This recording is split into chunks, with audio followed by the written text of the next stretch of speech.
No. We're live. I wasn't ready. Scared me. Okay. We're ready. Okay. Hey guys, how are you guys doing tonight? I was reading your comments. I know there has been a crazy snowstorm going on all over the place. California, I think we've already gotten like 10 feet of snow. Not where I live. Oh no, the horror. Happens. Okay, not where we live because, well, I mean, yeah. But anyways, we've been seeing like all the snow and everything. I'm like, whoosh, and it's been so cold. It's been like pouring rain here where we're at. But anyways, okay, so going through everything, the comments. All right. Okay. So tonight we have a few things. So we're going to be doing our, my chair is squeaky. We're going to be doing the game. So if you guys were here last week, we did a game where we would fingerspell something, and then the first person who got it in the chat would win. And what we're doing the same kind of thing again tonight. So the giveaway is going to be an entry into our workshop, workshop that we're having this Friday at 5. Yeah. At 5. So we look forward to that. And then we're doing that. We're having 5 giveaways for those slots into the workshops tonight. We are going to give you guys a heads up on what the context is, and we are going to talk about that tonight, that context matters when it comes to fingerspelling and things to kind of help give you that advantage, that boost. Also, we have a lot of comments. We get a lot of comments. So we're going to try to answer all of your guys' questions as best as we can. Feel free if you want, like if you really want your question answered, to leave a super chat, and everything that we get from the super chat gets donated to the National Association for the Deaf. So if you really want that question answered, boom, drop it in there, or just keep adding it over and over again, and we'll find you. It's just, it like blows up, poof, and when we get comments sometimes. So I feel bad because I'm like, I miss, and like my parents will join, and my mom's like, you were missing people. I'm like, I know. I was trying. But anyways, okay. So go ahead. Oh, me? Yeah. I talk too much, so. Okay, yeah. So today we're just going to be taking all of your questions. So if you have any questions at all, go ahead and type them in the chat, and we're going to try to go ahead and get to everybody tonight. But as there are lulls, we're going to be sharing some fingerspelling tips. And so the first tip that we're actually going to be sharing with you tonight that can really help your receptive skills in fingerspelling is just being aware of the context. And I'll just give you a few examples, and then after that, I'll kind of prove it to you. So, for example, if you're talking about which state you live in the United States, and let's say you're just having a casual conversation, like, hey, where do you live? Which state are you from? And somebody starts with the letter C, already, if you know that it's going to be a state, then you already know it can only be Colorado or California or Connecticut. There's only so many options for that to be there. And so maybe they follow it up with an A, and then you're thinking, well, okay, so now it has to be California. And so that can really help. Even if you miss some of the letters, you're able to understand the word.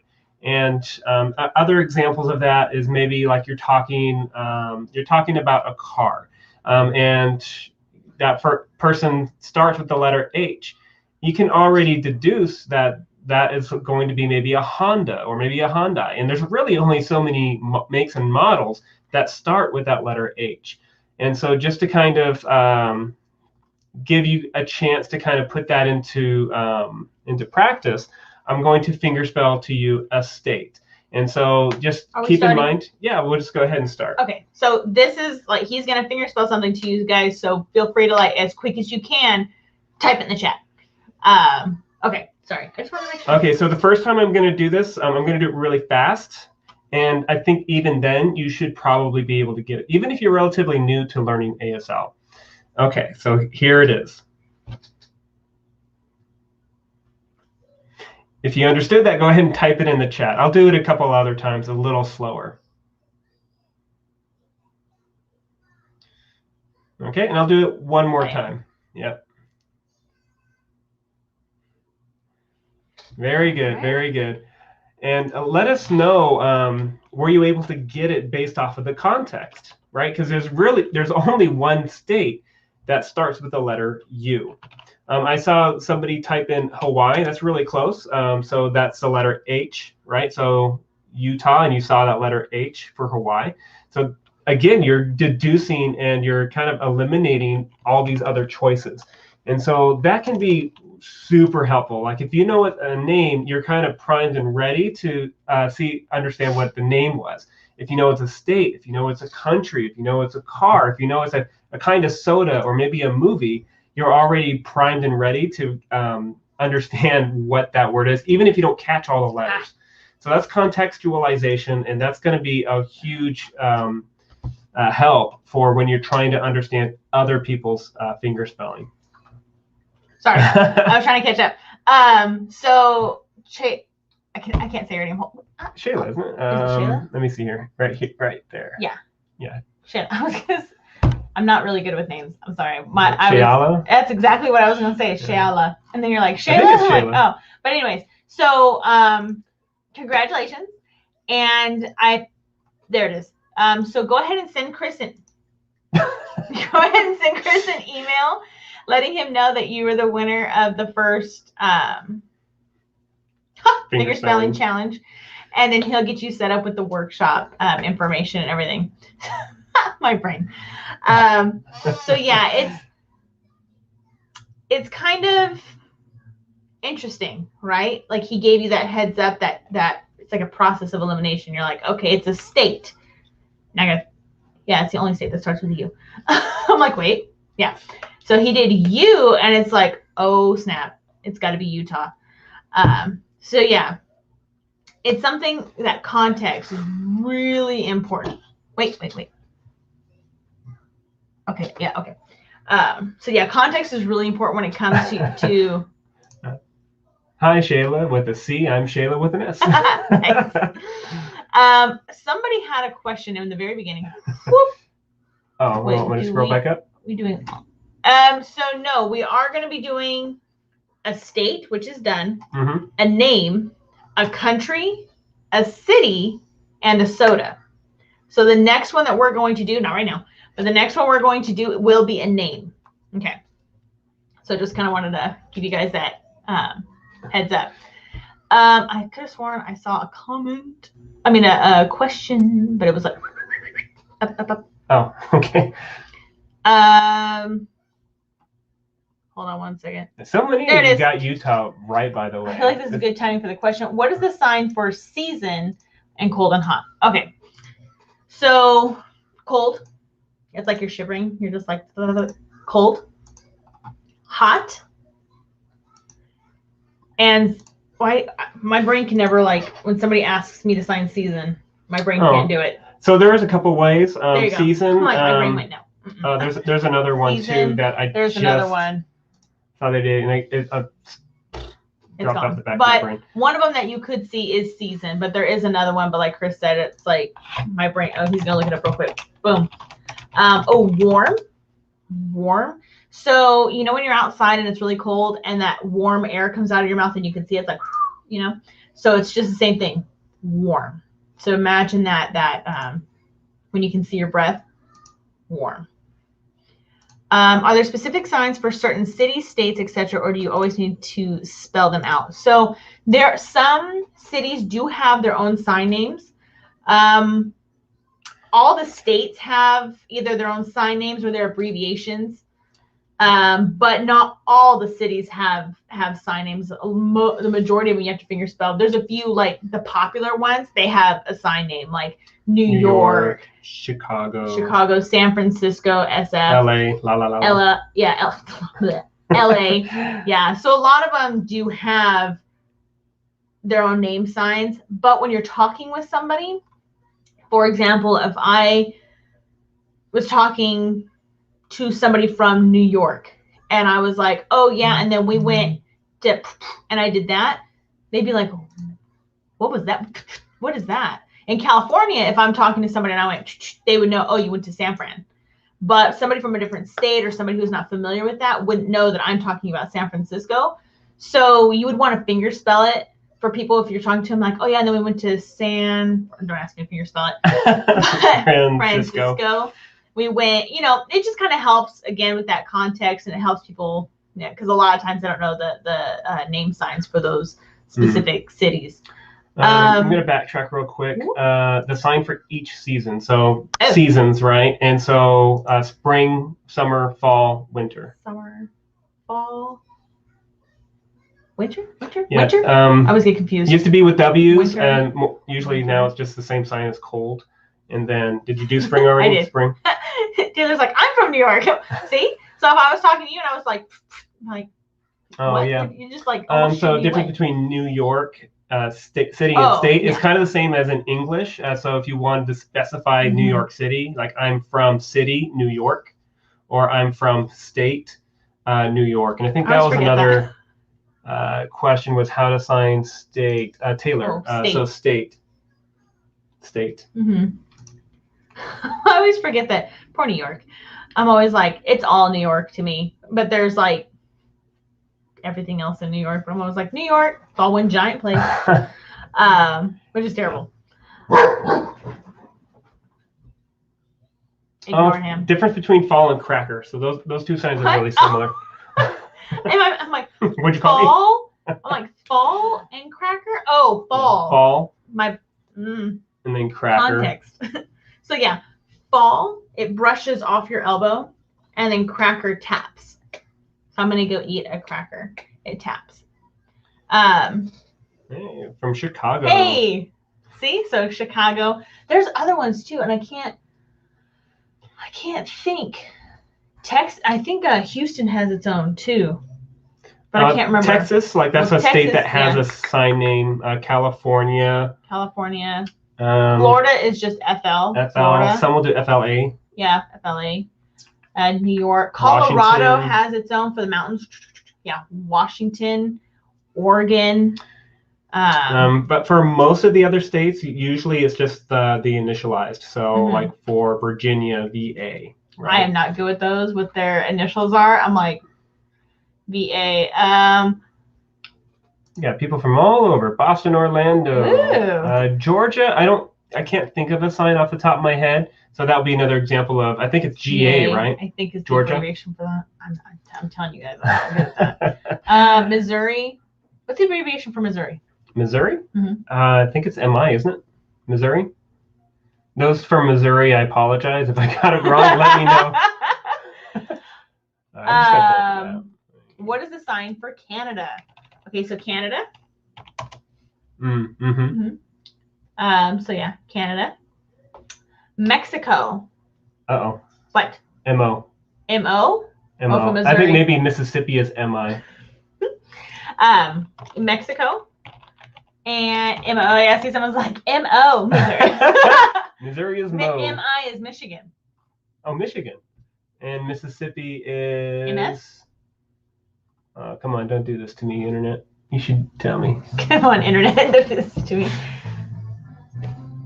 The world will never know. I'll never know. How do you sign the United States? So there's many different ways to do it. Most of the time you'll see this, United States, which is America. I've seen United States of America. MS for Mississippi, by the way. I knew it was MS. But yeah, so I've seen the United States of America, or a lot of people will just do America. Or USA. Yeah. Sometimes it depends on how it's being interpreted or how it is being used in context. Someone says, I've seen many multiple signs for California. It's true. Yeah, California has a bunch. It has a lot. There's like California, there's California, and a couple others. I do California just because I'm lazy. Well, it's funny. It's interesting. If you are still learning ASL, or even if you've been learning for a lot of years, ASL Connect, it's just kind of a channel that Gallaudet puts out, and they have these little short videos. And they put one out just a couple weeks ago about birthdays. And so typically the sign is like this for birthday. They had 9 different versions for birthday. I know 2. I've really only seen like 2 or 3. So that's just one of the examples of like, if you ask somebody how to sign something, you will probably have a lot of different answers. And the way that we've seen it over the many years may change, or it might be different depending on where you live. And so sometimes it's just your city, your local community. Sometimes it's country-based, because sometimes ASL is used in other countries. For example, Canada. And like sometimes their E's will be a little different. I've seen some Canadians sign their E's like this. Really, and Joey? there's, what's that? In Philadelphia, birthday is pinching the ear. Yeah. No way. That was one of the. That's one of the how ones. Interesting. Yeah, so I encourage you, like, go ahead and subscribe to like ASL Connect, and they'll have. I see you. Don't worry, I see you. Signs. How do you sign "I'm from down south"? So me, if I was just to, like, if I was gonna say, "Oh, I'm from down south," but I would have explained what that means. Like, am I like from the southern states? Like, oh, I'm from the south, like down south, like I'm over there with Mississippi and Florida and like all that. I would just kind of expand on it. But yeah. Thanks for joining us, Julie. I'm reading. Yes, I was only familiar with the 2 ways to say happy birthday. Right? I know there's like birthday and birthday. Yeah, they have another video about Halloween or Halloween. There's a lot. I think they had 8 different versions in that video. This Tuesday, was my teacher's birthday bonus. She knows. Oh, very cool. Oh, nice. Yeah, it was just. It's one of those. There can be multiple ways to sign things, and it's just, yeah. Hi, Joy. Hi, Piper. I'm trying to go up through Minnesota. Man, my friend's from Minnesota too. I don't know if they have. Do they have a sign name, Minnesota? Do you know? I just remember, what was the sign for? That Minnesota sign. Favorite. That's only favorite. Favorite. I think of like potato head. Like when I see that sign, that's what I'm thinking. But if you live in, Minnesota's MO, right? No.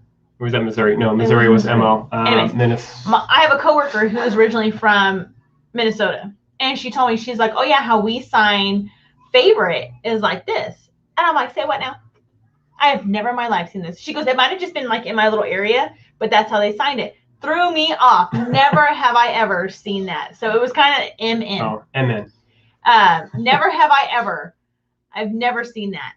So it was really like, it was interesting to see that favorite to be signed favorite. I'm like, whoo, never seen, but it's there. It's there. I tell people, because sometimes if you like Google it, or you use like Sign Savvy or Handspeak or whatever, you'll see something in a different way. For example, tonight when we were doing our Zoom practice group, someone asked us how to sign empty. And I was like, well, there's a few ways. There's empty, kind of depends on what you're talking about. And he said, well, what about empty? And I'm like, wow, because I've never seen it. You do this to me, I think naked, because that's the sign for it. So Chris looked it up on, one of the signs for it. So Chris looked it up on Sign Savvy. Is that where you looked it, or Handspeak? Which one? Oh, I think it was Handspeak. Handspeak. So Chris looked it up, and sure enough, they signed it empty. And I'm like, wow, I've never seen it. And he asked me, he's like, well, do you think I should learn it that way? And I said, you know what? Keep it in the bank. Anytime you see something in a different way, even if it's not like a common way, don't ever negate it to be like, oh, always keep it in the bank. Always have it back here, because you never know. People sign so many different ways. It's like talking English. There's so many ways to say things in English. Like, I'm from California, and somebody from New York, they say things differently. I can't think of an example, but it's true. I'm sure some of you. I think, what do you guys call the trunk? Is it New York that says the boot? No, it's England. Or is that England? Okay. It's a UK thing. So anyways. The bonnet, the bonnet. Yeah, the hood is the bonnet, the trunk is the boot. See, but they're speaking English. They're speaking English, but it's just different ways of saying things. So sign language is the same thing. There's so many different ways to sign things, and it doesn't mean that it's wrong. It just means in that area it's done differently. So I always tell people, just keep it in the bank, because one day You might be talking with someone, you might be on vacation and you meet like a deaf person and you're talking and they go whoosh, and you're like, oh, context tells you that they're talking about the sign empty or whatever, whatever the word is. So anytime you learn something new, keep it in the bank because you never know. You never know when it'll just show up. So that's kind of like, I always like try to tell people like, we do not. You moved to New York. I'm sorry. I just know We're I've not a heard different country.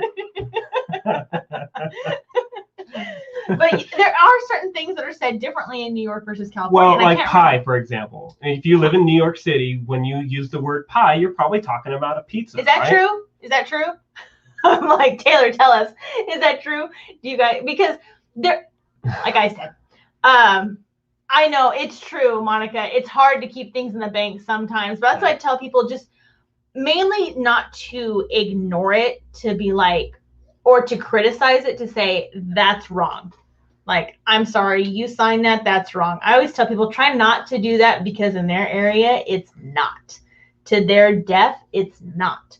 So I always tell people never kind of go, oh, no, but to like, oh, okay, that's how you sign it. Okay, that's fine. Oh, okay, thank God. Only in the city of.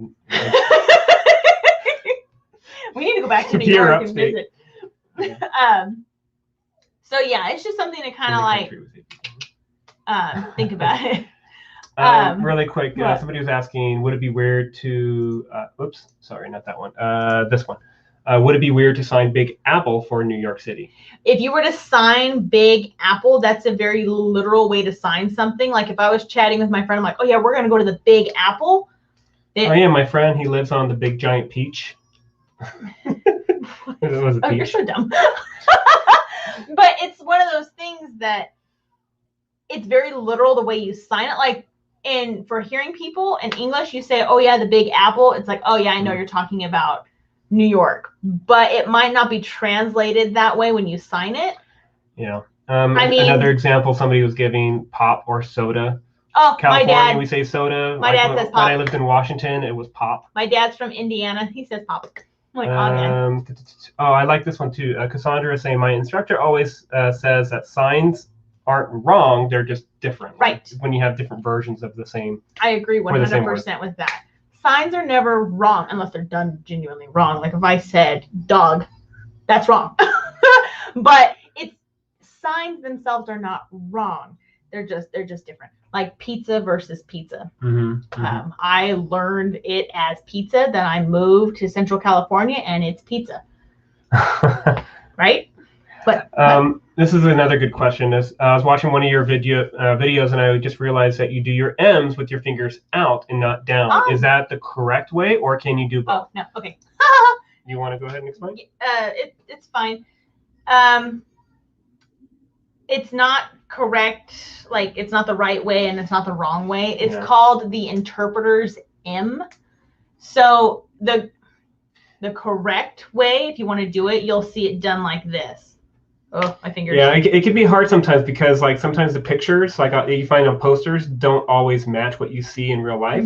And so M is one of those letters where like some people have like a really tight grip on that, and that thumb is just glowing red, or some will kind of have like a looser bent to it. And then interpreters often just have those fingers straight out, one for clarity and two for speed. And so if you're watching, like if you're interpreting for graduation and you're, got 30, 40 feet away from somebody, it can actually keep it like M, N, and T when you have a tight grip can be kind of hard to distinguish from the other letters. But if you have a straighter M, N, or it can help differentiate between those letters. And it's a little faster to produce when you're like, usually we don't encourage like to go as fast as possible if you're just having a normal conversation. But sometimes when you're interpreting, sometimes you got to be up on sometimes, it kind of happens. But yeah. How do you sign music? Like the sign for music? Yeah, music. Oh, I saw another one too. I was curious. Switched at birth was kind of an interesting one. So on Switched at birth, someone signed Switched life. How do you know how to interpret it as switched at birth? Is this just something people have to guess? Okay, so like when you're talking about like movie titles or TV titles or anything like that, usually you would fingerspell it, like for clarity. If you're in a, I don't know, a class setting or even in a conversation, you would probably do switched at. Oops, I'm trailing.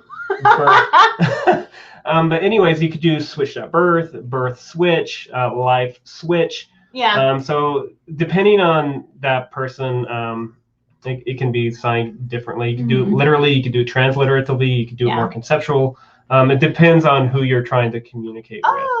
I don't know if I know the answer to that question. How do you sign jerk? Emmett called Bay's brother a moron, but he signed it so fast. So I've seen dumb, I've seen idiot, I've seen stupid. Like mean. Mean. I don't know if I've ever seen the actual sign for jerk, though. I think it kind of just goes on. He's going to look it up real quick. I'm going to keep going. How do you sign stuffed animal? I've seen like a plushie, like a pillow, like soft animal, toy animal. You almost have to like expand on it a little bit. There might be like an actual way to sign it. I've never seen it, but I usually, the best way I've always seen it is to just expand on it. Here comes our daughter.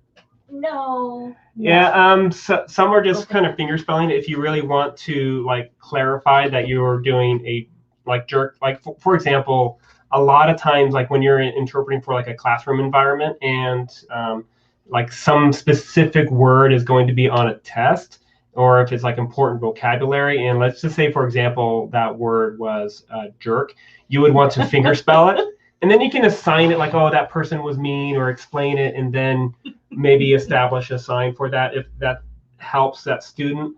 But yeah, normally, like in just normal conversation, you would probably just like, oh yeah, that person was stupid, or is an idiot, or is dumb, or he was mean, whatever semantic meaning of that word jerk. Monica, I signed pizza last week the way you signed it many weeks ago. My daughter got mad and said, "You don't live in that area of California. Sign it like a Z." Okay, but I kept signing it, kept it in my signing memory bank. Absolutely, that's funny. I'll tell you, when we first moved here, it annoyed me because I don't like this sign because it hurts my wrist. It's awkward. I don't like signs that are awkward. So I'm like, but. Yeah, I've eventually, like, I'll sign pizza. Unless I go back to Southern California, like, visiting, and I'll sign pizza. Because if I do this, they're like, what? I'm like, yeah, I know. But, yeah. Where did you guys live before Central California? So, we're originally from Palm Springs, California. Down there. I don't know if any of you know where that's at. It's kind of near Riverside. Here's a fun one. You guys might know this. If anybody's familiar with Coachella, that's where we're from. Like, Palm Springs is just the city that I named because it's the most widely known. But Palm Springs, if you look at it on a map, is like massive. You got Palm Springs, you have Rancho Mirage, you have Cathedral City, you have Palm Desert, then you have Indian Wells, La Quinta, Bermuda Dunes, Indio, Coachella. It's like LA where you have like 1,000 cities all in one thing, but everybody calls it LA. Same thing. We were from Palm Desert. That's where we're from, the name of the little town, the city we were in. But the best thing that people know is Coachella because of the Coachella Fest, or Palm Springs. Yeah. And just to clarify, like somebody asked earlier, like for cities, right? And so right there when I was interpreting all those different cities, those were kind of abbreviated, initialized versions of the city. So like Cathedral City was CC. Some will do like Cat City. That was kind of a local thing. Yeah, Cat City. Rancho Mirage, RM, Palm Desert, Palm Springs. And it's just a lot of times, like in your local areas, Indian Wells, they'll just be kind of like abbreviated. What's that? That area is, a lot of those houses out there, a lot of that area, not us, but very so like, this wealthy. Is expensive. Like expensive house. So we came up with the name sign IW for Indian Wells because it was like really expensive. I mean, you've got multi-million-dollar homes out there. It's just astronomical. Yeah. It was too expensive for us, so we moved. Hey, and it's from Riverside. Very cool. Hey, cool. Right next to the Riverside School for the Deaf. Yeah, Riverside. We're really close to Riverside and stuff. So Oh, BSL. Actually, I learned a little bit. Was that British Sign Language? British Sign Language. I don't know. I was just going over their alphabet, and Don't they use two hands? Yeah. So the one thing I remember, A, E, I, O, U. You point. Yeah. So A, and then could you imagine fingerspelling? I'll have to go back and relearn the like, BSL alphabet, but there are very specific signs that are separate from ASL. It's an entirely separate language, and even their English version of their sign language, like in America or in the United States, there's ASL and there's PSE for like Pigeon Sign Language or Pigeon Signed English, and then there's an exact like transliterative version called Signed Exact English, where it's word for word. Well, in the UK, where they use BSL, they don't call it Signed Exact English; they call it Signed Supported English. So it's SE, where it's here it's SEE. I like that. Sign supportive English. That's interesting. I like that. But yeah, can you imagine like having to fingerspell your name? Like Chayla, I'm gonna Chayla. See, Chayla, I'm gonna use yours because you have 3 A's in it. So you'd be, my name is CHAYALA. Could you imagine having to? I mean, man, right? It's crazy. I have a friend who's like their purpose is to learn like other versions of sign language. Speaking of fingerspelling, let's go ahead and do that second one. Okay. And again, to give you the context, this is going to be a name. It's a name. It's a name. Okay. It's a name. Okay, here we go. So prep yourself. Ready? Wait. Give everybody a minute to just kind of like. Just to. Like, okay, we're going to fingerspell it. It's a name. He already cheated. It starts with an S. If you missed it, it starts with an S. I'm helping people out. All right. I got you back. Here we go. Okay, ready? Let me make sure I'm in frame. Okay. There's one. Okay. We'll do it one more time. And oftentimes you might notice too is when people will fingerspell, they usually hold that first letter a little bit, and then they can kind of breeze through the middle section, and then they'll hold that last letter for just a little bit. Okay, hold on. There we go. Let's see here. The first one. Wait. Right. Wait. Right. Wait. Stop moving. Too many people. There we go. It was. No, it's right there. Oh, up here? Well, it's moving on me. It's moving on me. There we go. Melissa Durand. Congratulations. Man, you were the first one. Boom. It just like blew up. I'm like, wait, I have to scroll back up. Sandy. Very good, you guys. Yeah, very good. And I see a good pattern here where a lot of people are getting the first letter and that last letter. So just to kind of, names are tough because there's literally thousands or tens of thousands of names. United States, pretty easy. There's only 50 states, and you know, if it starts with a C, there's only like 5 C states, or if it starts with U, there's only. Throw up your. Anyways. So. Banner. But yeah, super cool. There we go. Yeah, I saw the S and the Y. I know. Yeah, so I saw like Shirley, Sammy. So those are really, really close. Sammy, Sandy, and a lot of people got it pretty quickly. Yeah, it can be tough, and it's one of those things that you kind of. That's why after last week we were talking about it, we're like, okay, we got to figure out a way to kind of, we're gonna go on context because that's gonna be really like. So that's going to really help a lot of people out. I saw S and Y. Okay, so yeah, so that was Sandy, and go ahead and send me an email. Was it Melissa Durand? You can send me an email, and I'll go ahead and give you the information on how you can join that workshop for this Friday for free. Oh, Monica, you lived in the Coachella Valley? Oh, very cool. Cool. Yeah, he grew up there. His family, his parents, they all grew up there. Yeah, get out of here. Yeah, we were from the Coachella Valley. Palm Desert is where we were. Mm-hmm. Cool. Oh, capital letters. They really don't exist. The only time you would use like, oh, that's a capital D or anything like that is if you're interpreting for a school and they're like talking about you're in English class, a college English class, or maybe it's so like okay, so like depends on the student, depends on your area, but usually it's like big C. Or a big C or like a capital C. I've seen. Now I'm confused. I'm not. Was it? How do they sign it? I think it's like capital, right? Capital. C? Yeah. Sometimes it's just like this capital, or you kind of like put it on top, or big. Tall. I'm gonna help y'all out right now, and I'm gonna get your brains like thinking for the next word that we do. It is a country, and it starts with the letter C. Okay. Got you back. I just kind of want you guys to like think about it. Really like, okay, I know a lot of you are like, Google. I'm going to Google all different things. But I just kind of want you guys to get in that mindset, like, okay, you're going to talk about something that's a country and it's the letter C, because we do have a lot of people here who are new. They're new to sign language, and I don't want anybody to feel like behind or like left out or anything like that. I want everybody to have that opportunity to do it. So, yeah, it's a C, it's a country. It could be quite a few things, actually. So I'm not sure if there's any lag. There's a lag? Sometimes these live streams on YouTube can be a little tricky. And also too, right now, because we're having like really bad weather, because we've got like some big storms hitting California right now. I know when we first joined the live stream, we were talking about that California's already got like 10 feet of snow, which I'm like, Lord, and it's just rain. What? Watch the name be, or the country be Czechoslovakia. I told you, there's a lot. So. But that's okay. And here's another example of something that can really help you. Just knowing how, or just kind of being cognizant of how long that word is, can also be an indicator of what that word or state or country might be. Like, let's say I did China really quick, and then I did. Hold on, I have to look at it.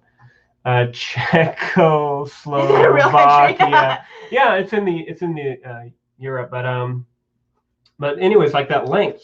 If it was like China, and you know that, well, that was a pretty short one, so obviously it's not Czechoslovakia.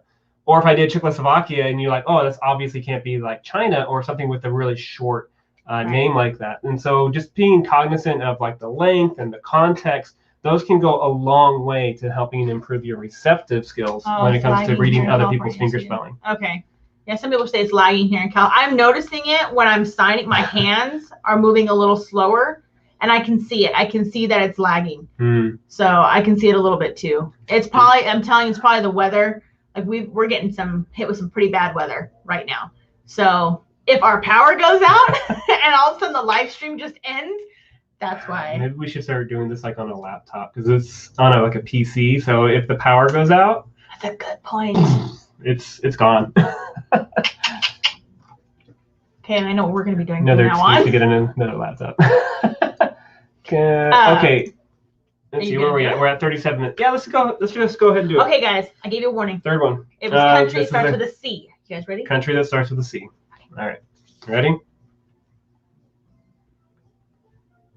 Okay. And I know it's kind of tough too, because we're using a webcam, and so it's kind of there's a lag. There's a lag, and it's really bright. I'll do it.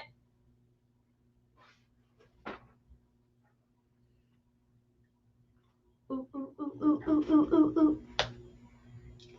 Oh, it's pouring in. Okay, looks like the first one was, so first one was Shayla, but you already got the very first one that we did. So the second one we'll do Taylor. Let me see if I can find you real quick. Congratulations, Taylor. You got that one really quick. Even though our camera is kind of blurry and that's why I'm like, I'm going to do it. Canada. Ooh, and just really quick, sign for Canada. And let me know, is anybody from Canada joining us tonight? And yeah, a lot of you guys are crushing it tonight. Hey, good job, Jerry. Great. Good job, Michael. Good job, Anokina. Awesome. Cindy and Squidney and Deb. Squidney, I like that. Makes me laugh every time. Yeah, you guys are doing great. Lag. I know. Yeah, no problem. And don't feel shy, like if you already won, or go ahead and answer. Taylor says I'm already a VIP, so you can give it to somebody else. Cool. Our VIPs also get into the workshop, so let me go back up. Melissa already is in. Jolie. Hold on, Jolie. Let me find you. Hold on, Jolie. Where'd you go? Where are you, Jolie? Up here. There she is. Jolie. All right. Awesome. And I think you already have my email address, but just in case, we can do. Gotta get quicker at this. There we go. So there's my email address. Feel free to go ahead and email me. Let me know that you won, and then I'll go ahead and send you the Zoom link details and everything for that. Okay. Let's see here. I'm just searching for questions. I know we missed a few earlier, so if we missed your question, feel free to go ahead and leave it in the comments. Oh, okay, hold on. I'm getting questions and I'm missing it. Sorry. Rats. Where did it go? Because somebody said. How do you sign animal? Okay, that's an easy one too. Animal. I love the signs that don't have a million variations. Or like, hey, how do you sign run? Well, it depends. Oh, don't open that can. So yeah, he started it. Run. The sign for run. Friends, let me tell you, depending on context, can literally like, oh, I'm running. It's run. The refrigerator's running. You have a runny nose. The water is running. There's a run in my stockings. You have to run a company. And if you, and the reason why that can be hard is like for he's an educational interpreter. So when his deaf student has the word run in it, that's where that context is so important, because that one word, RUN, can have 14 different signs depending on context. And that student needs to know that word, depending on what they've been talking about, to match the appropriate sign to it. It's pretty intense. It can be hard. And that's why kids get frustrated. Deaf kids get frustrated when reading English, because English is hard. English is a hard language to read, and it's a hard language to learn. So it's tough. So yeah, that one word, run. Just to answer your question really quick, Jolie, she was asking, how do you sign Chicago? Oh, Chicago. So usually it's the C hand shape. In a 7. In a kind of a 7 motion. Chicago. I have yet to be. Well, that's not true. I went to Chicago once, but it doesn't count because it was a layover. I never left the airport. Thompson, context. Oh, context. Context. No, you and I do it in 2 different spots. You do it up here, and I do it in between. Well, whatever. Waste not long. Yeah, and that's something too with like a lot of signs, like I don't know, like break. Some people will do it in between the index and middle fingers, whereas others will do it right down the middle. Fascinating. If you're fingerspelling a whole sentence, how do you indicate that you're starting a new word? Wow. Well, if you're fingerspelling a whole sentence, hot darn. So anytime you're like, okay, so I'm going to fingerspell the first 3 words of your question. So if, see how I went if, and then my hands dropped. Your fingerspelling drop. It's almost like you're doing it and then you let your hand go. It's almost like that break, that gap. Or I've seen people where they'll fingerspell, small space, fingerspell, small space. I'm not good with the words, you know. Yeah. How do you sign Detroit? I have no idea. I don't know if there is a sign for it. Yeah, that people in that area might know. Like they might have like their own. Like for example, like we were talking about, like Palm Desert, Palm Springs. They had their own way of doing it, but it wouldn't be widely known. What? Jolie was saying that she knows that this sign is for Chicago, but she said that she saw another sign that she didn't recognize and that it had the S hand shape. I'm not aware of it, so sorry, can't help you with that one. Rabbit. Oh, rabbit. Rabbit or rabbit. How do you put that one up. How do you fingerspell, Johnny? Tell us. No, I won't tell you. And the context that was used when signing was this is my third. Kind of backtracking to the whole how do you fingerspell a sentence. So one of the things that a lot of people kind of get hung up on is, what if the name has like a first name, last name, or the name of the city is like San Diego, where it's 2 separate words. And so you could do the same thing where you do San, and then you kind of move over a little bit, and then Diego. Or you could drop your hand and then start over again. I don't really answer but that most of the time it's like that. Cheryl asked how to join the VIP program. I don't know how to do that. That's your thing. Okay. So if you're on YouTube, you could join it just with that. There's a blue button that says join, and then you can select either support, VIP, or courses.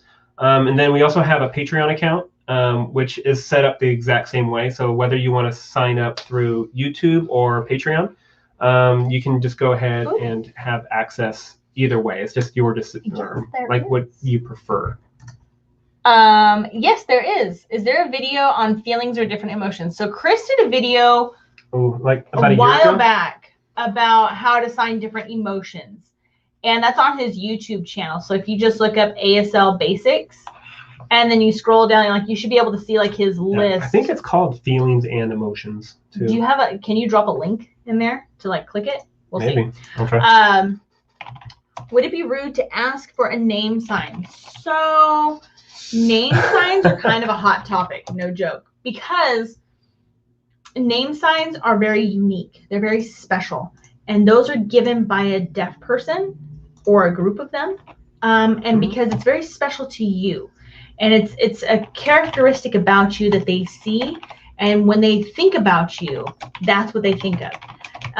So it's something that takes time. You can talk about it with them, but I've had friends who we're all friends with, like other deaf, and they're like, hey, when am I going to get a sign name? And my deaf friend's like, just be patient. So, I mean, you can if you're like friends with them, but it's a very sensitive subject because name signs are so unique. And what can happen is a lot of times hearing people will name themselves.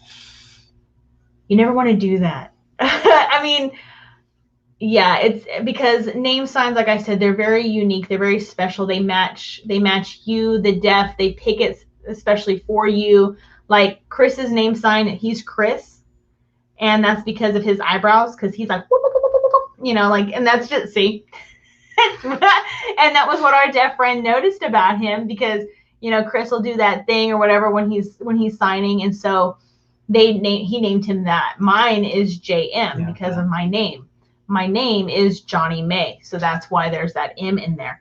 But mine is across just this one eyebrow because apparently I can be kind of judgmental when I see something I don't like, and I'm like, oh, you know. And my friend thought it was funny. Now, mind you, this was a long time ago when I was 18, and before you learn, you know, how to not be so rude. Back when you're a kid and you're, you know, whatever. But anyways, that was once upon a time. But yeah, so a lot of times they're very unique. They're very special. My dad is hard of hearing. He's accepted in the deaf community. He has the authority's the wrong word, but he has the ability because of his acceptance into the deaf community, because his severity with hard of hearing. If he takes his hearing aids out, he's completely deaf. So he can give out name signs and things like that. But my dad, his name sign, he was named by a friend of ours who's deaf. His name sign is Rock, because my dad's name is Rocky. And so they called him Rock. So that's kind of cool. But yeah, like I said, yeah, name signs are kind of like, you know, they're like one of those topics that's like, what? Right here, this is a kind of a good way of putting it. I like to think of name signs as a gift given from the person who is deaf. That's true. That's a very good way of putting it. Can a CODA give a name sign? No. I've never ever seen one, and they can kind of tell you too. I know a lot of CODAs who will like flat, nope, that's a deaf right thing. Others might feel differently. If my gut reaction answer would be no. But like I said, I think it's just kind of depends on what's going on. What? So Jolie was giving an idea for another workshop, and I thought this one, how not to be rude. Do you guys have a workshop on that topic? I think that is one that I need more. So this is something that we would discuss when we first started doing the group practice sessions on Zoom. We would kind of do what we do here on YouTube, where after everybody got done doing their practice session with their breakout rooms, we would just be open to kind of do an open Q&A, or we would take a topic and really do a deep dive on it. And so that is something that we have talked about in the past, but perhaps we can go ahead and do like a specific workshop just on that topic of like how not to be rude or how not to offend somebody within the deaf community. Because it's true, a lot of things like we don't know. Like people, like for example, hearing culture. Let me know what you guys think. Hearing culture. If I was to walk in between two people talking, excuse me, and I would walk through. In the deaf culture, if there's two deaf signing and you walk in between them and you sign excuse me, that is rude. You don't do that. I didn't know that. It took me like 3 years to stop doing that. My deaf friend would hit me, stop that. And I'm like, I'm sorry. And the reason why is because the moment you sign, you have interrupted their conversation because now their attention's on you. That is rude. So if you walk in between two deaf people signing and you're like, just get out of the way and just go through. It took me a long time to process that and to be okay with it. I'm still like this about it because to me, I'm like, that's rude. But it's one of those things. So there's like a lot of things like that.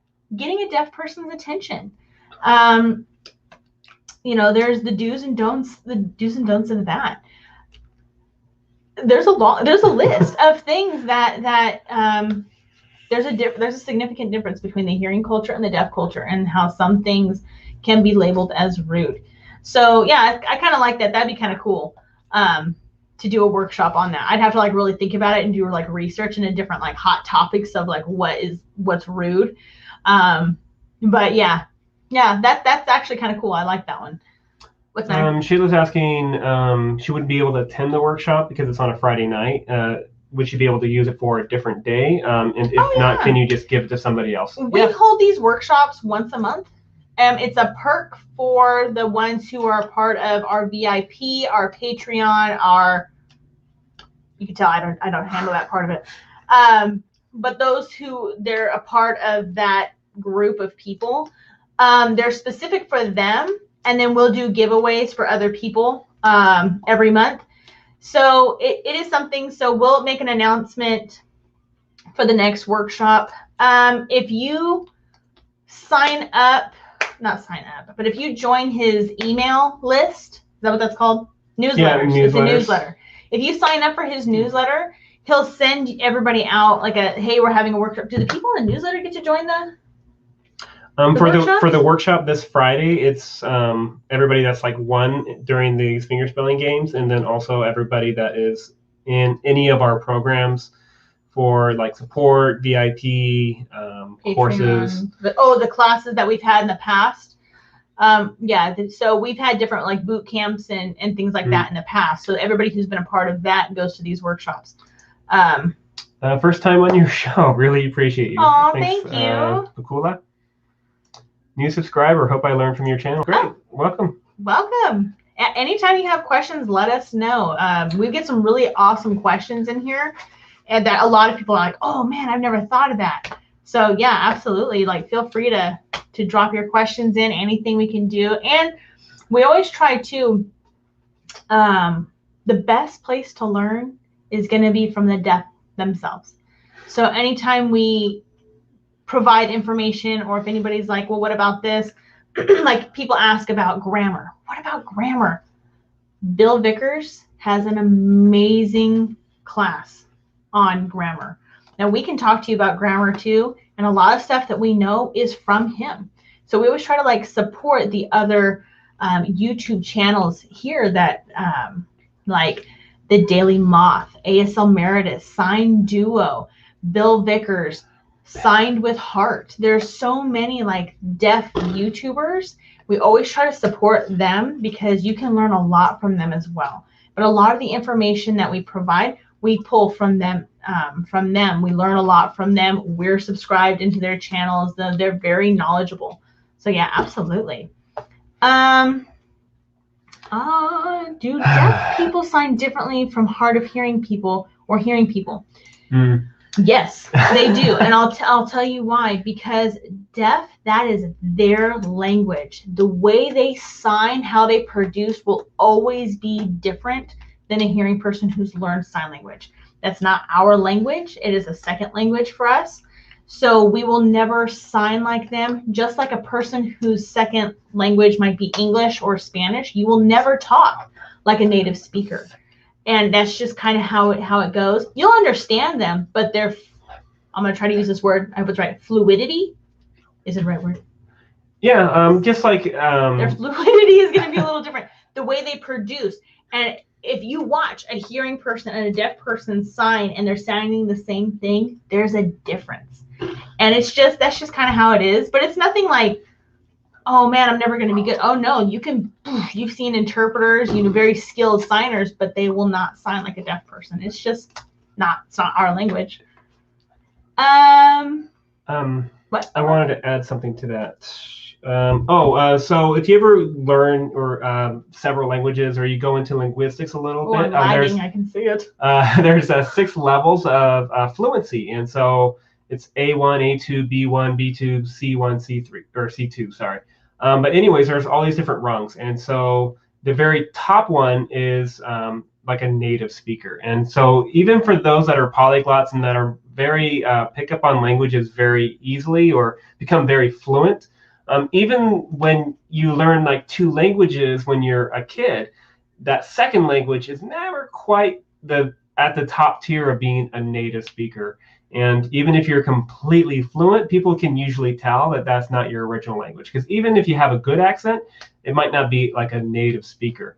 And so definitely hearing people will always kind of, no matter how skilled or how proficient or how fluent you become, you still are not like that native speaker. And so, yeah, there it is. He's like, we're at 55. I think yeah, we should probably do more or two more. Hold on 1 second, guys. Okay, so city. Oh man, sorry guys. I was gonna give you a heads up. Wait, don't talk. It's a city, and it starts with the letter C. Now, we've talked about this. We've talked about the letter C's. I'm helping people. It's nice. Look at me like that. So, a letter C. Are you guys ready? And as he's finger spelling, I'm going to be going through to make sure I don't miss anybody's questions. If I've missed your questions, drop them in. But wait until he's done with this. So, ready? It's a city, and it starts with the letter C. Okay, go ahead. Okay. Okay, I'll do that one more time. Okay, let me know. There we go. They're coming in. Bam, right there. That one. Toots. Toots Magoots? All right. I think it's Toots Magoots. I like that. Toots Magoots TV. I love that name. That's awesome. Okay, there it is. Right there. Toots Magoots. All right, congrats. That's my favorite. Oh my goodness. Everybody else Good job, you guys. Chicago, Chicago, Chicago. Yep, it was. You guys it was crushed Chicago. Excellent. Very good.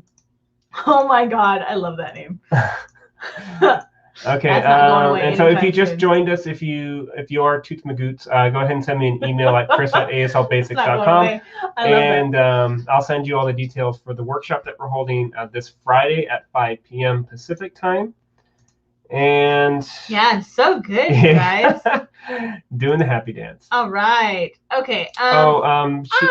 Sorry, I want to get to this one really quick. Farm and farm animals. So we do have a video that goes over common animals like pig and bunny or bunny, but really fast. So farm, and then let's see here, pigs, sheep, like you're shearing the wool. Cow. Mm-hmm. Donkeys, because they're big old ears. Woo-hoo. Donkeys. Pig already. Goats. So it's like the beard to the horns. Chicken. Some will do chicken. Chicken. Duck.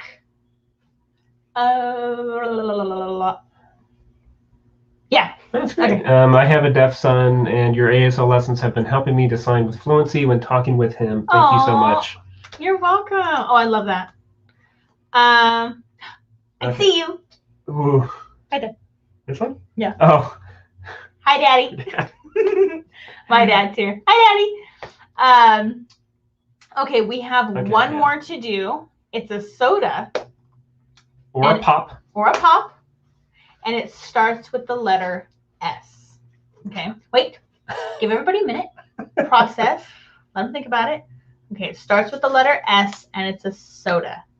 You guys ready? Okay, fine. Okay. I was like, did you spell that right? I think so. Yeah, you did. Oh, that would be so sad. All right, first one to get it. Let's see here. Okay, well, Jolie was the first one to get it, but she already won. Stephanie Kirk. Hold on. Okay, we have to find you over here. Up. Right there. There's just. Wow. All right. Sprite. Good job, guys. That was great. Excellent. Yep. That's Sprite. awesome. See, it helps, right? It helps to give you like forewarning. That context. Yeah, what? absolutely. Context is so important. A couple little tips and tricks too with that is people guess before you signed. All right, I gotta keep an eye on that. Keep it honest, you guys. A couple more tips too. When you're fingerspelling, focus on the word, not the letters. So sometimes we get stuck where we're like, okay, that was an S, P, R, I, T, E. Focus on the word. So as it starts, start sounding it out. Sprite. Okay, Sprite. Okay, got it. Or Chicago, or whatever. You know, really start focusing on the words and try not to like focus like letter for letter. And that's going to really help you too. Practicing every day is going to be a huge help when it comes to your fingerspelling, your production, and your receptive skills. That's going to really help. I've said this 1,000 times, broken record. I'm so sorry, but there's new ones here. When you practice your fingerspelling, some of the best ways to do it is to practice in a mirror, because a lot of times our brain is used to seeing it like this when we practice by ourselves, but we're not used to seeing it in the way it's actually produced to us. So our fingerspelling receptive skills might be not as where we want them to be, because our brain can't see them and is not recognizing it in that way. So practicing in a mirror or recording yourself as you fingerspell is really going to help you with the receptive aspect of it. Also, recording yourself and going back and watching will help you not only practice your receptive, but also help you if you're not as clear as you think you are. And so it's a good way to practice your clarity too, because if you don't understand you, nobody else understands you. Because, and I say this too about people who sign like super fast or fingerspell super fast, because you might be the best signer in the world, you might be the best fingerspeller in the world, but if you're so fast that nobody understands you, it does no good. So make sure that you're clear. Clarity over speed, very important. Buffering. Think. Oh, is it buffering? Oh, people are buffering. Oh no. 3-minute lag here. Wow. 3 minutes. Oh, maybe it is getting worse outside. And also maybe just because the weather is so bad here in the United States right now, that like there's snowstorms, there's blizzards, and maybe like different internet providers, ISPs, are having problems. That's possible too. I hope not. We gotta work tomorrow. We work online. I'm like, no. Yeah, E and O's can be a little tough. E, O's, yeah. So just kind of, it's one of those things, you know, to practice. Especially on Zoom or just any kind of video conferencing, like things are just kind of blurry anyways. You get that where it kind of like blends together. I wanted to, so I mentioned that we had one big announcement. Oh, right. Crap, I forgot about that. Okay, so something that I've actually wanting to do for like a couple of years now is to go ahead and publish a course, something that is really simple but really compact, easy to follow along with, and a good launching point if you are beginning to learn ASL. And so just a couple of days ago, I released my first course on Skillshare. And so the course goes over the alphabet, but it also goes over fingerspelling. So whether you're just getting started or if you are just kind of wanting to kind of up your fingerspelling up a little bit, that's going to be a really good launching point for you, and it's free. So if you are, I left a link in the description down below. These kind of hard to get, but you can get a 14-day free trial. And so Skillshare, if you're not aware, is a platform where you have thousands of classes that you can access all the time. And actually, I have a subscription to Skillshare myself, and it's a great way to learn anything you really want to. I don't think I did photography and videography and various things to kind of help me prepare to produce content myself. And so, you know, whatever you're wanting to learn, that's a great platform to do it. And now we just published our first course.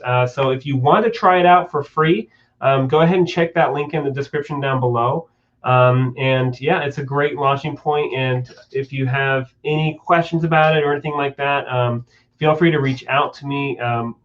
My email again is... I dropped the link, but it doesn't do what I thought it was going to do. It looks like that. I think if you click it, yeah, if you're in the actual YouTube window and you click it, it'll take you to... We're doing it on it. Yeah, okay. You're good, guys, if you click it. Yeah, StreamYard, there's a separate, so we have YouTube over here and then StreamYard, which is actually doing the live stream itself, which is how we can get the comments up on the screen.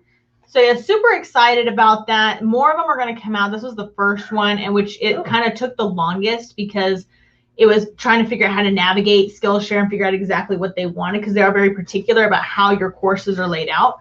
So this one was like his first launch, but I'll tell you some of the ones that are going to be coming up. The next one that he's doing is 100 basic signs. So the top 100 signs that you should know. So that's the next one that's going to be launched. In like what? As soon as I can. We're hoping to do it hoping to do a month. One course every month. Yeah. That's the goal. So it'll be like he just did the alphabet one with fingerspelling tips and tricks. The 100 basic signs is going to be his next one. Then the 25 high frequency words, and then so on and so on. So more and more are going to be getting produced, and we'll let you guys know each time one launches. He launches. He sends notifications out through his, what is it called? Newsletters? Newsletters. Why can't I think of that word? Newsletters always goes out on when those are. Yeah, and I also have a link to that as well. Again, those are free to sign up for, and the Skillshare class is also free if you use that link. It's 30 minutes. Yeah, and so we try to keep those courses to 30 minutes or less. You'll see some on there that are like, there's one on there that's really long, and we try not to do them so they're super long, because that's a long time to sit there and watch. So yeah, absolutely, ours is, it's only like 30 minutes, but try to stay under that 30-minute mark, because yeah, and we're busy. Everybody's busy, so you don't want to sit there for like ever. But yeah, and that's something that we cover in that course too, is like variations for different letters. So sometimes when you go to just watch a video about like the ASL alphabet, it's just one way, right? So like we'll cover variations for like E versus E, and kind of explain the differences and which one's more common, and stuff like that. So that's a really good way to... That's great. I'm a police officer, and I was able to use a little bit of what I learned to communicate. Now I'm dedicated to learning more. That's wonderful. Yeah. That is so wonderful, because it's... Can you imagine? Okay, anybody? I know some of you watched Switched at Birth, right? There was that episode in there, right? It's hard. Can you imagine, as a police officer, you pull over a deaf person? Now, being a police officer, that's dangerous. You don't know who you're going to talk to. You don't know who you're going to see. That's So you pull somebody over, and if you talk to them and they're not doing what you're asking them to do, it's kind of a red flag, I'm sure, for a police officer. But what they don't know is that that person's deaf. And so being able to communicate with them is amazing. That's so good. I'm so like that's wonderful. Yeah, not being able to communicate. Oh, yeah. No, that's amazing. Oh yeah. I'm like, yay. That's so good. Oh, do I have a video about describing money in sign language? Yes. There is a numbers workshop that we did a few months ago, and I made that publicly available on the channel. I think it's called ASL Numbers Explained. And so we go over all the numbers, and there's timestamps in that one too. So it goes over the all the numbers, and then also money. It goes over some ordinal numbers, first, second, third. Double, triples, things like that. And so anything about numbers is in that video. Great, yeah. I love reading people's reasons why they started learning ASL, because man, it is something noble to be able to learn another language, and especially for those that are parents of deaf children, as interpreters and as parents ourselves. One of the things that can be really soul crushing to us is when you start interpreting for a student that has no language. And so this is still pretty common. It's not as bad as it used to, but a lot of times parents will negate learning sign language for their deaf children. And so a lot of times, like I'll get a kindergartner student that doesn't know English, of course, but also doesn't know how to sign. And so they're literally starting from scratch with no language. And this is called language deprivation. And so if anybody is out there that is a parent and has a deaf child, we really highly encourage you to go ahead. And I know it's tough. We've been there. Like if you have a newborn, you're getting no sleep. And I never knew what tired was until we had a child. So that's one of the reasons why we really wanted to start making learning sign language as easy and as accessible as possible, because it's hard to learn a new language, let alone sign language. And so for anybody that is a parent that has a deaf child, please go ahead and learn as much sign as you can to have that relationship with your child, but also to give that child the best chances for success through their educational career and beyond. Okay, we are like we're way over time. Over time. Okay, you guys. I'm gonna throw some of these up here real quick. Started learning sign, and then told my sister, and she started learning too. Then we signed back and forth across the room in class. I wanted to learn because I've seen the movie A Silent Voice. It's an anime, and I don't want that to happen to anybody. I really need to watch that. So many people mentioned that to me. I'm starting to learn. You know what? Go to this one. This one? Mm-hmm. I'm starting to learn ASL, and I want to know where to start. What signs should I learn first? That's a very good question. So I'm going to take a little bit of time to talk about this, because what happens is it can be overwhelming, right? Because you're like, there's so much to learn. Where do I start? First things first, start with the basics. Learn the alphabet, learn your numbers, get comfortable with that. The next thing I'm going to tell you is to think about your reason why. Why are you learning sign language? What could it be? Because of your job, family, for fun, whatever your reason is. Think about in that setting. So I like using this as an example. I work at a grocery store, and I always have a deaf customer who comes in, but I don't know how to talk to them. I would love to talk to them. Okay, that's your reason. That's your why. So now you're going to learn your basics, your alphabet, numbers, and then think, in this situation, when I see this deaf person, what are we going to talk about? Okay, so first thing, how are you today? Okay. Food signs, money, different clothes, things in the store. If they were going to approach you and need help, what would you say to them? What would they say to you? And start thinking of like the situation in your why, and focus on your vocabulary and conversations in that setting. It helps because it's not overwhelmed. It's not like this overwhelming, like I have to learn everything. Not right away. Just focus on what's important for your why at that moment. And then expand and expand and expand from there. If you're learning for a very casual reason, you wouldn't need to know all the medical terminology that I know. I'm a medical interpreter. I have no choice. I have to know all these signs. You would never need to know those unless that's your career path. Engineers, deaf scientists, there's all these, don't even get me started on those signs. But you don't need to learn those. So it's important for your why, and focus on in those situations. Maybe you're a teacher and you have a deaf student coming into your class next year. Okay, great. So principal, lunch, recess, office, bathroom, start thinking of these vocabulary words that are going to match your situation and your reason why, and then continue to expand from there. And that's going to be really helpful, so you don't feel this overwhelming of there's so much to learn, and it can be discouraging. So just try to keep it real simple, real basic. Don't overwhelm yourself.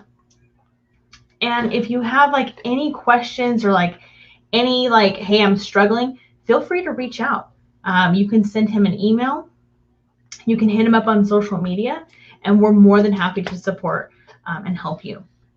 Okay, it's like blowing up like crazy. That is a great explanation, Johnny. Oh, thank you. Somebody says, I thought all deaf people could read lips. No, A lot of times people do think that. They think that, oh, they're deaf, they can read lips. That's not necessarily true. Some of them can, some of them can't.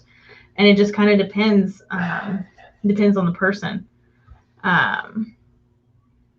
It is very, yeah, like Taylor says, it does vary greatly on it.